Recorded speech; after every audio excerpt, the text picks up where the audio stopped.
Olá, caros alunos, bem-vindos aos nossos estudos sobre normas contábeis. Neste estudo especificamente vamos falar sobre as NBCs TG 16, que fala sobre estoque, e a NBC TG 27, que fala sobre o ativo imobilizado.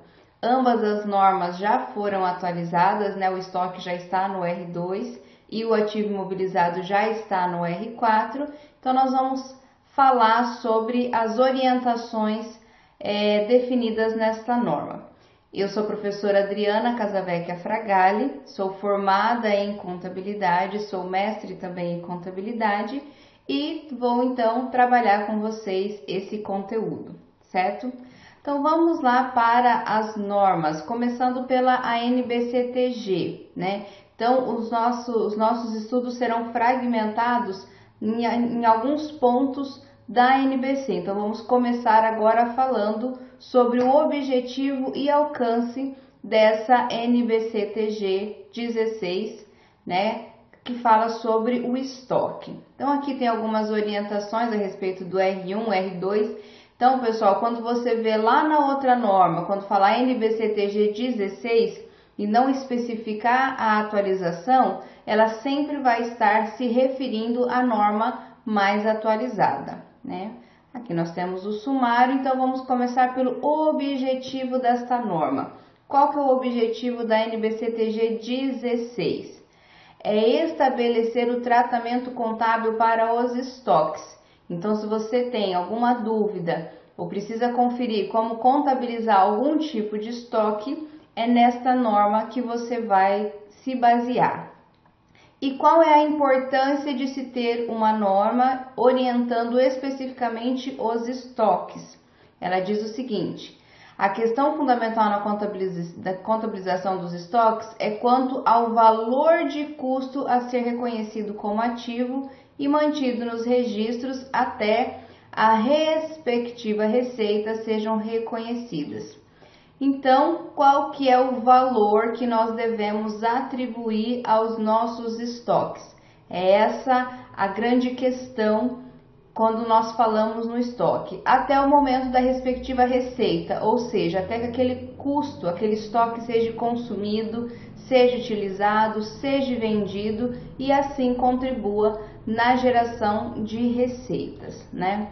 Essa norma propicia orientações sobre a determinação do valor de custo, que é a grande questão quando falamos dos custos, e o seu subsequente reconhecimento como despesa de resultado. Então, quando eu vou reconhecer esse custo como despesa e em qual valor? Incluindo qualquer redução ao valor recuperável líquido. Então, também nós vamos aprender o que é o valor realizável líquido e quando utilizá-lo.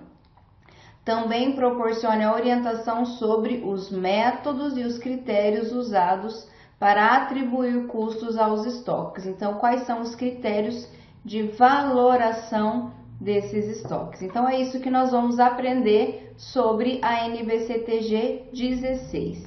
E qual é o alcance desta norma? Então, ela não vai necessariamente, ela tem especificações para a utilização dessa norma. Então, qual que é o alcance da norma dos estoques?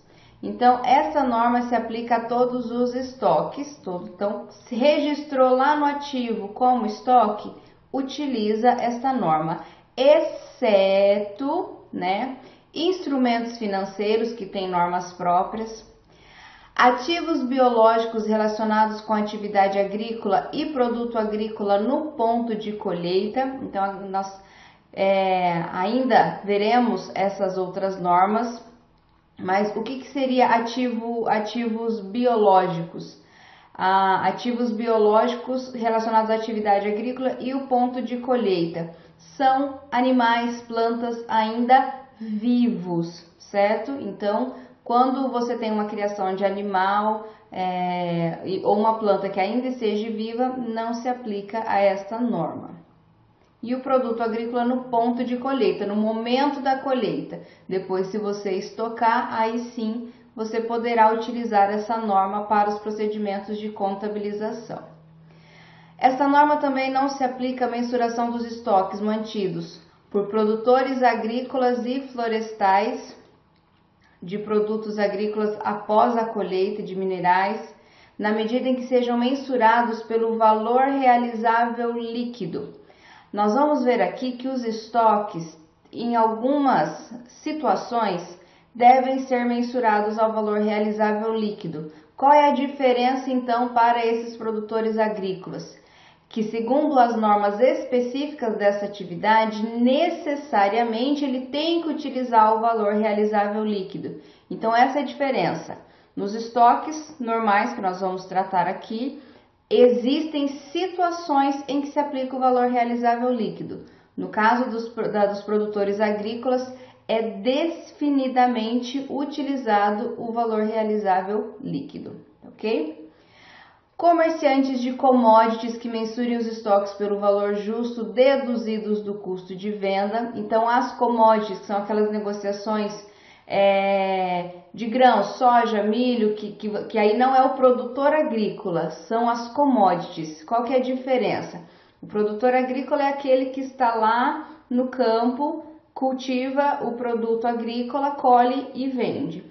A commodity são normalmente empresários que compram grande quantidade dos grãos e revendem. Então, esse tipo de negociação deve ser mensurado pelo valor justo, porque a ideia da receita nessa transação não é o produto em si, e sim a variação do preço de mercado das commodities. Então, nesse caso, se utiliza o valor justo deduzido dos custos de venda, ok? Os estoques referidos no item 3, que são os produtores agrícolas, devem ser mensurados pelo valor realizável líquido, como eu acabei de mencionar, né? Então, é necessariamente este método.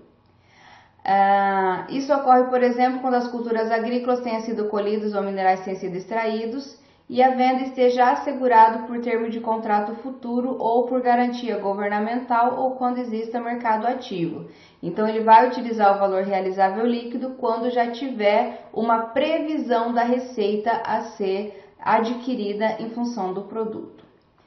Já os operadores de commodities, como eu falei, são aqueles que compram e vendem commodities. Esses estoques, essencialmente, têm a finalidade de venda no futuro próximo, como eu falei, a variação da moeda, né?